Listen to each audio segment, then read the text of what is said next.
An asset is impaired when the carrying amount is higher than the recoverable amount. IAS 36. Impairment of assets. The recoverable amount is the higher of the asset's fair value less costs of disposal and its value in use. The purpose of IAS 36 is to prescribe principles to ensure that assets are not recorded at a higher value than can be recovered, either by sale or future use.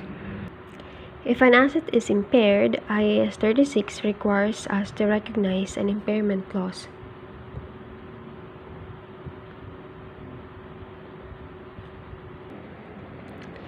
Because a full impairment test to measure the recoverability of assets is a complex and time-consuming process, an entity has to assess at each reporting date whether there is an indication that an asset may be impaired at each reporting date.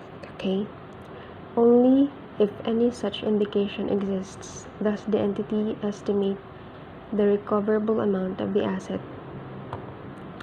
Regardless of whether there is any indication of impairment, an entity shall also test an intangible asset with an indefinite useful life or an intangible asset not yet available for use for impairment annually by comparing its carrying amount with its recoverable amount.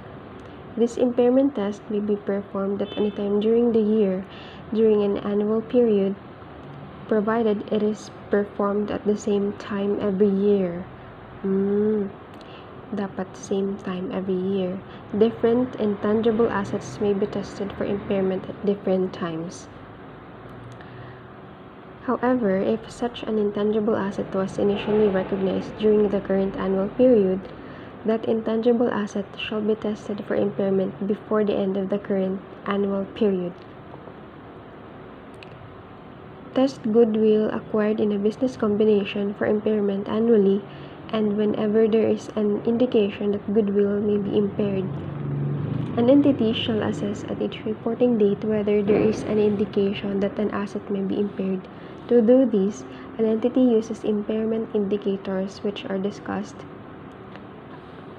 and if there is an indication of impairment, a full impairment test is needed to estimate the recoverable amount of the asset.